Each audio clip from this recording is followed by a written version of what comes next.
Itulah bahaya narkoba. Dan yang ini benzodiazepin. Benzodiazepin ini narkoba yang sangat berbahaya. Banyak sekali korban penculikan akibat ketidakmengertian. Kenapa penculikan harus menggunakan narkoba? Karena satu-satunya narkoba yang bisa menidurkan selama berjam-jam adalah benzodiazepin. Inilah yang biasa digunakan untuk menculik para pelajar. Mungkin Adek pernah mendengar ada penculikan. Inilah bagaimana supaya kita bisa lolos dari tipuan benzodiazepin. Benzodiazepin apabila dimasukkan ke dalam makanan atau minuman, nanti kalau Adek makan 1 detik kemudian Adek akan mengalami seperti mengantuk, ya. Paham ya Adek ya? Seperti mengantuk, akan tertidur.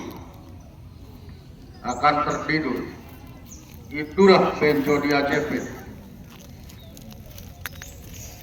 Mungkin Adek pernah diajarkan tahun 2022, ingat tidak? Ingat ya? Itulah mungkin yang masih kenal dengan kita. Berarti Adek cerdas. 22 pernah ketemu dengan kita pada saat Adek kelas 6. Itu ya. Itu benzodiazepin. Dan yang ini pensiklidin. Pensiklidin ini yang dijuluki malaikat, ya, pencabut nyawa. Inilah pensiklidin, malaikat si pencabut nyawa. Namanya saja mengerikan, ya. Pensiklidin ini narkoba yang sangat kejam sekali. Mudah-mudahan tidak boleh masuk di wilayah Cirebon. Cukup di kota-kota besar seperti Jakarta, Bali, atau Yogyakarta. Kenapa tidak boleh masuk di wilayah Cirebon? Karena apabila dikonsumsi dalam hitungan 3 kali, besok akan mati terapung di dalam sumur. Kenapa harus mati terapung di dalam sumur? Kita tidak mungkin akan kuat menghadapi pensiklidin. Walaupun Adek masuk bersembunyi di dalam lemari, tetap akan diketemukan. Lari lagi, kita harus bersembunyi di mana supaya tidak ketemu, supaya kita tidak mati. Adek akan lari bersembunyi di dalam masjid, tetap akan diketemukan. Saya harus mungkin bersembunyi di kamar yang gelap, biar gak ada siapa-siapa, tetap akan diketemukan. Kamu harus mati. Kamu harus mati. Masuklah kamu ke dalam sumur. Tempatmu di sana, bukan di sini. Adek akan ketakutan. Setiap hari, tidak ada siang, tidak ada malam, subuh sekalipun, akan hadir bisikan-bisikan itu. Akan datang bayangan hitam untuk mengantarmu. Masuklah ke dalam sumur, terapunglah di sana. Itulah kekejaman daripada pensiklidin. Pensiklidin itu memiliki efek halusinasi. ingin bunuh diri. Itulah kejamnya pensiklin. Itu ya.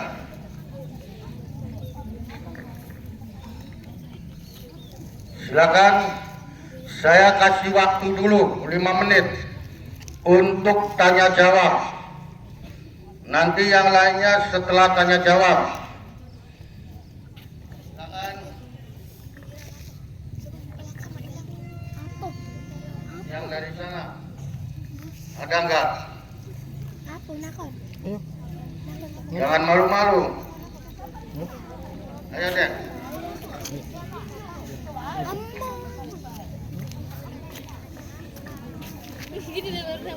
Ayo, nggak usah malu-malu ya.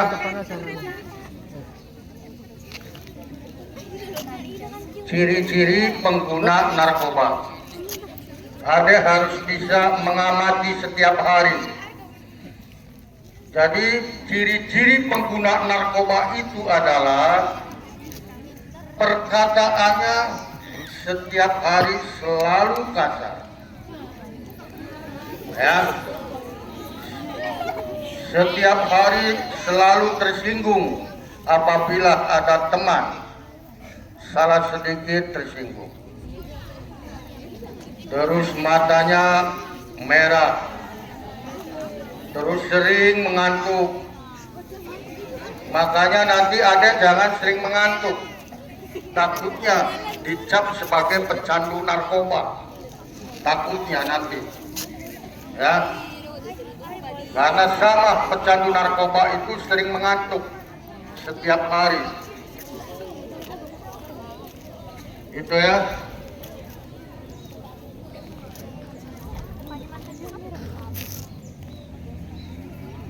Silakan, itu ya. Ciri-cirinya nanti seperti itu ya adek ya. Kalau ngomong gak jelas. Ya itu ya. Terkadang sering menyendiri.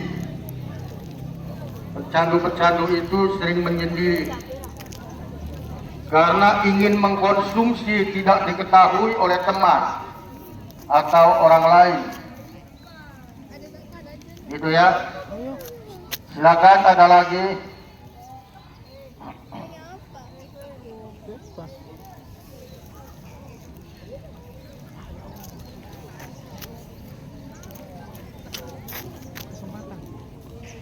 Iya dek. Nanti setelah tanya jawab ya, ganja kita jelaskan.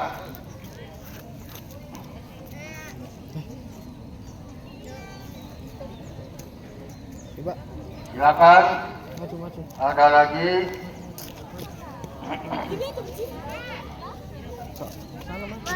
Ya. Ini dek, deket Tengaran.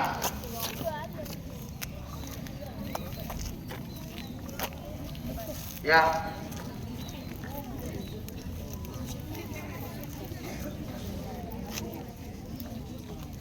Pak, saya mau nanya, ketika seseorang telah menggunakan narkotika, mungkin belum terlalu kecanduan, itu apakah masih bisa berpotensi untuk sembuh? Jadi pecandu narkoba yang belum kecanduan atau ketergantungan, apakah masih bisa berpotensi sembuh? Sangat bisa sekali. Apabila ada kecanduan narkoba lalu ingin sembuh, adek harus konsul dengan dokter. Nanti akan diberikan obat penawar, akan dikeluarkan racun-racun narkoba itu. Jadi masih bisa diobati. Kalau baru kecanduan, kalau sudah ketergantungan, kita tidak mungkin bisa diobati karena sakitnya luar biasa. Itulah, kalau baru kecanduan insya Allah bisa. Yang penting segera melaporkan ke rumah sakit bahwa saya telah kecanduan obat-obatan terlarang. Saya ingin sembuh. Nanti akan diberikan obat penawar racun. Itu ya, Dek ya. Silakan, ada lagi.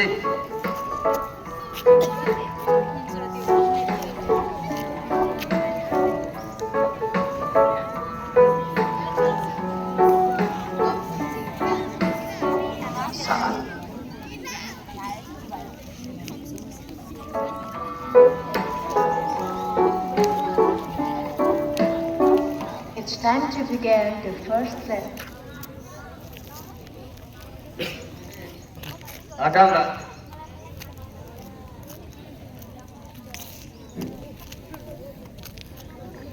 Jadi saya kasih tahu ya, banyak sekali kasus-kasus kecanduan narkoba karena ketidakmengertian.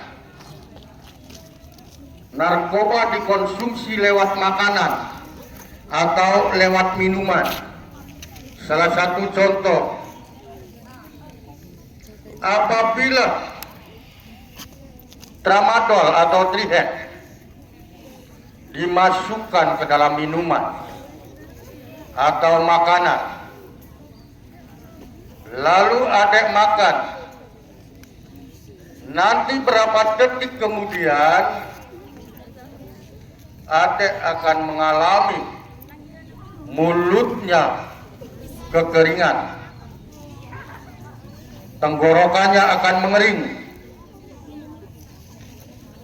Lalu berapa detik kemudian adek akan terasa mengantuk.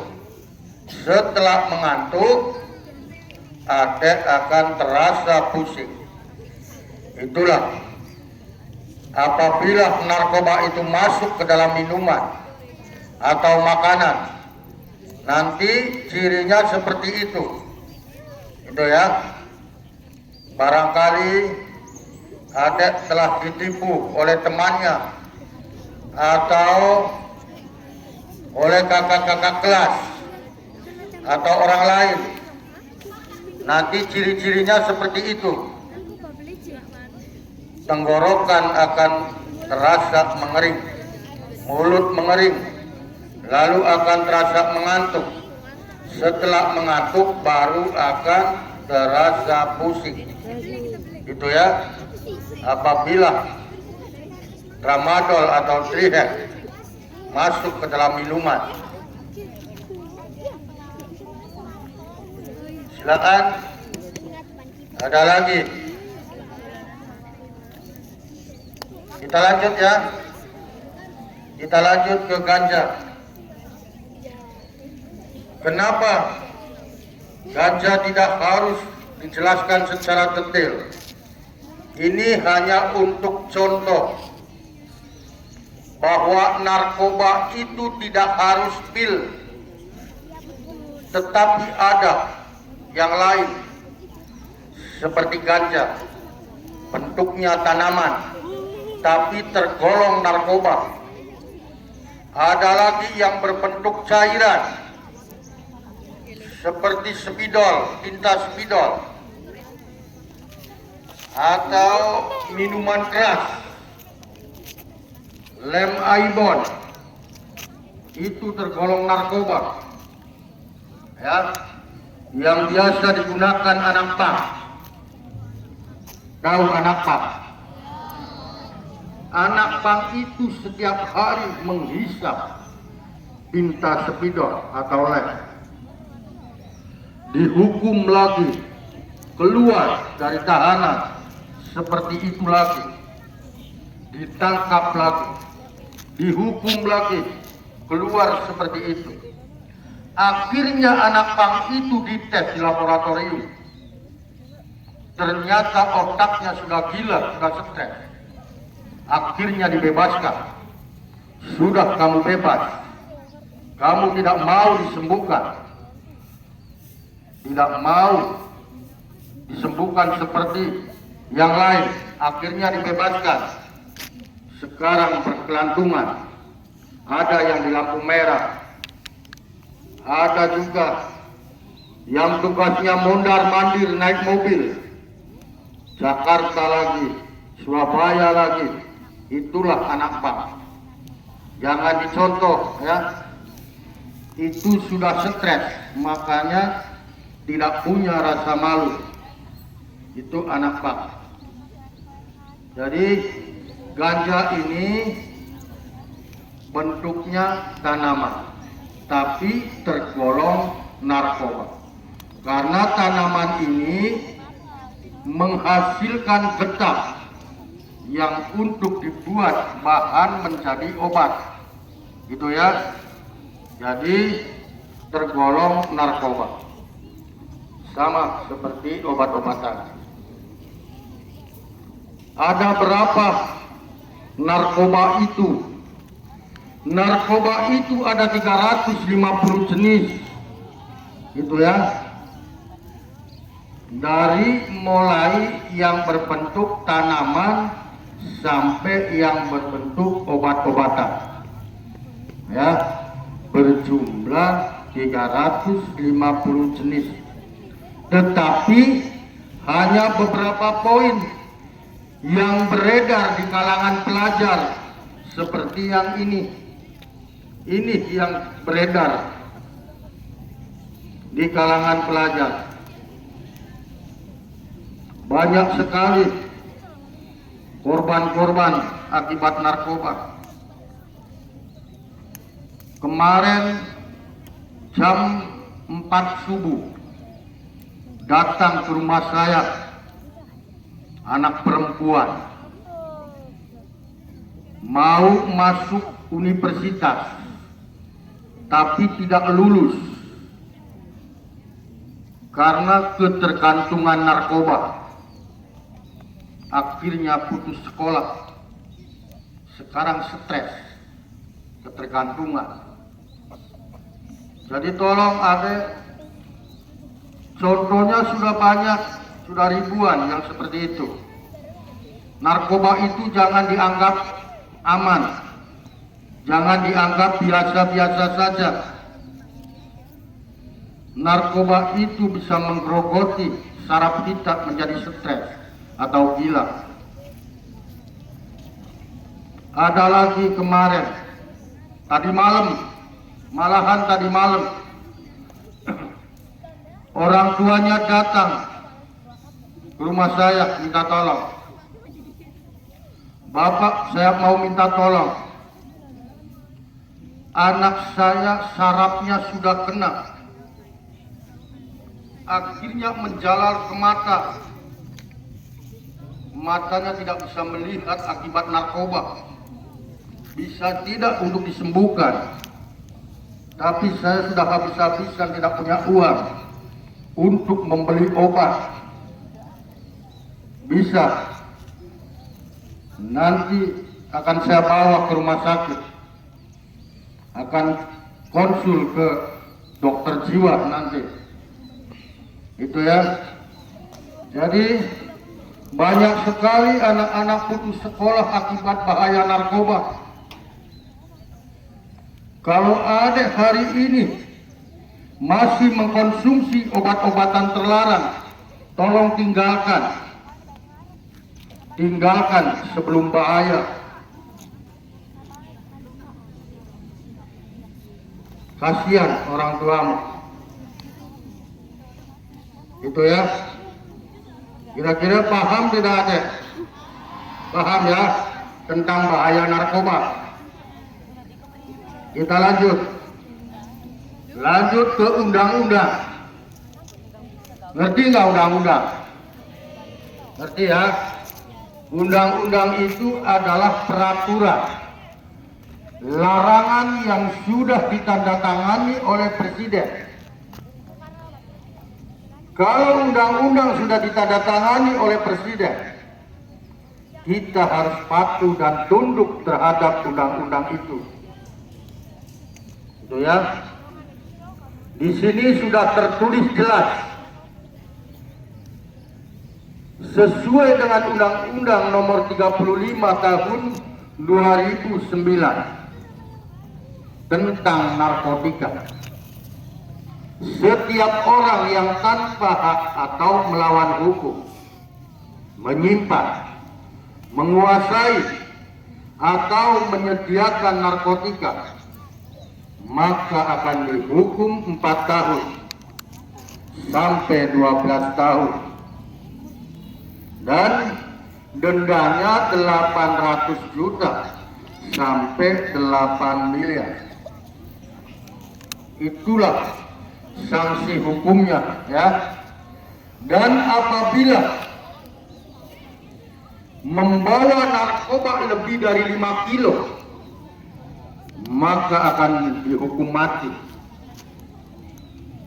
Orang Cirebon sudah 7 orang yang dihukum mati di Nusa Kambangan.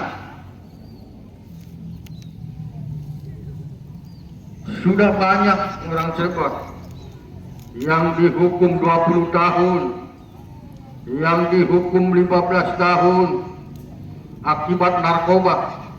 Itu ya. Dan saya mau tanya, di sini ada bahasa menyimpan. Adek ngerti nggak menyimpan? Bahasa menyimpan itu tidak harus menyimpan narkoba lalu disembunyikan di dalam tas. Tidak harus seperti itu. Ada kata lain daripada bahasa menyimpan. Banyak sekali anak SMA dihukum karena ketidakmengertian tentang bahasa menyimpan. Salah satu contoh, adek punya teman di SMA nanti. Teman itu adalah pecandu narkoba atau pengedar narkoba. Adek tidak tahu bahwa teman itu sedang diburu oleh polisi. Lalu adek berjalan pulang bersamaan. Lalu di tengah-tengah jalan ditangkaplah oleh polisi. Walaupun adek tidak pernah ikut menjual atau mengkonsumsi narkoba, adek tetap akan dihukum. Kenapa Pak Polisi saya harus dihukum? Padahal saya tidak pernah ikut menjual narkoba atau mengkonsumsi narkoba, tapi kok saya dihukum?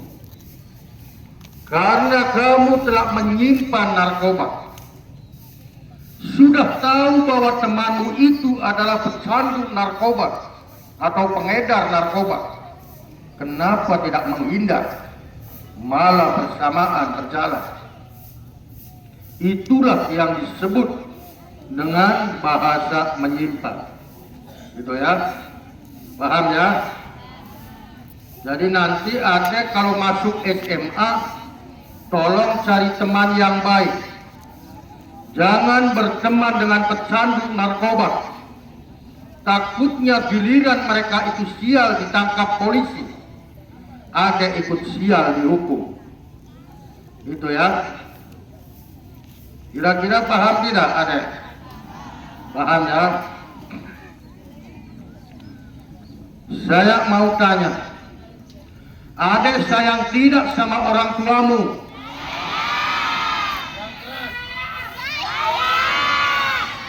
Baik, kalau adek merasa sayang sama orang tua, di dalam undang-undang narkotika ini terdapat satu pasal yang berbunyi, apabila orang tuamu tidak melaporkan anaknya sebagai pecandu narkoba untuk diobati, maka orang tua itu akan dihukum dan didenda. Itulah sanksinya. Makanya nanti adek jangan menjadi pecandu narkoba. takutnya dilaporkan oleh tetanggamu atau temanmu, nanti orang tua yang akan dihukum. Itu ya. Silakan, saya kasih waktu 5 menit untuk tanya jawab. Barangkali ada yang mau ditanyakan, tanyakan. Ya.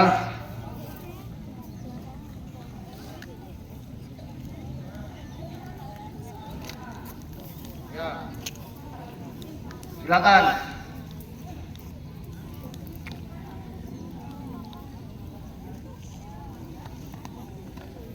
Ayo.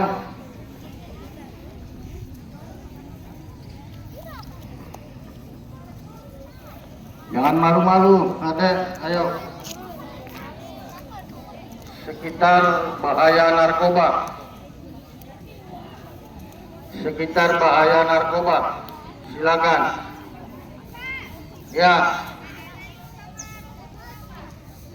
Apa, Dek? Maju El. Maju.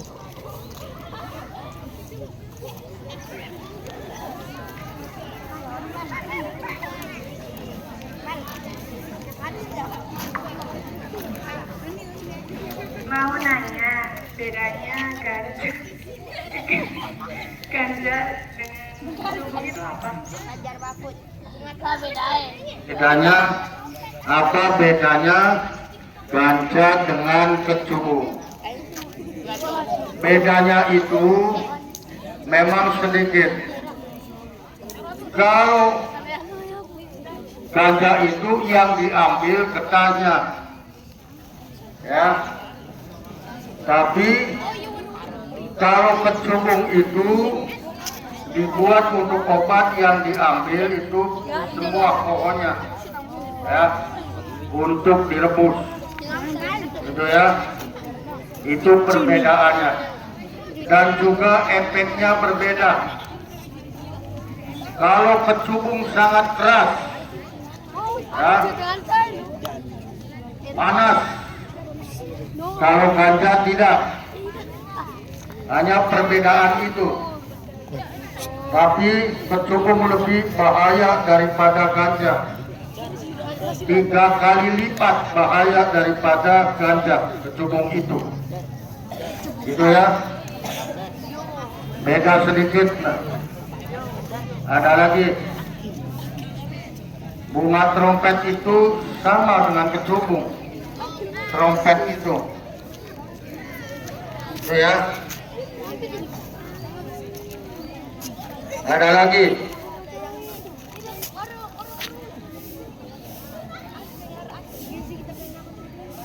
ya, apa deh? Ganja itu bahan untuk membuat obat, ya. Ganja itu bahan untuk membuat obat, ya. Yang mana? Itu korban, ya. Korban, ya.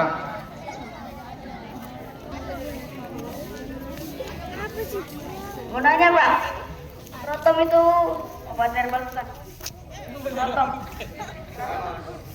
Sama seperti sejenis ini, ya.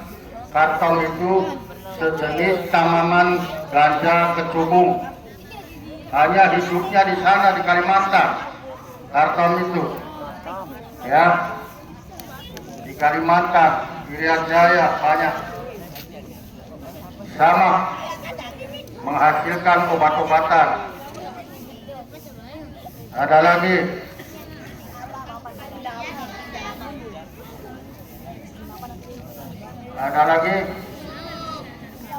lanjut ya, mulai panas. Dan apabila ada kesalahan yang disampaikan, kami mohon maaf yang sebesar-besarnya. Billahi taufik wal hidayah. Wassalamualaikum warahmatullahi wabarakatuh.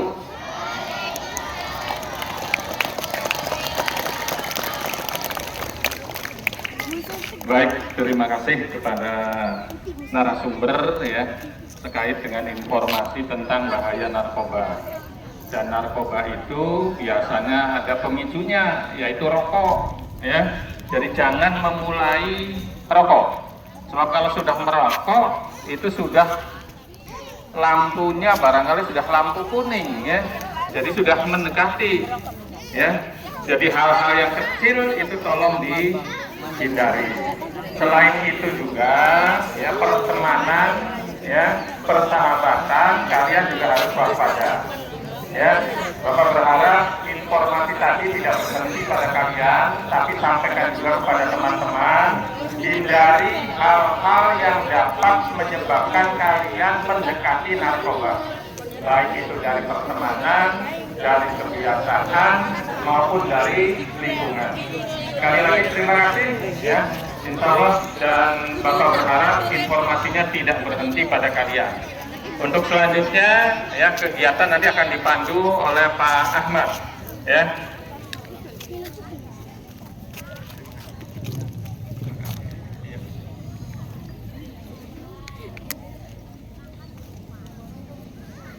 Mengapa Pak Ahmad? Tangan buat Bapak Kepala Sekolah.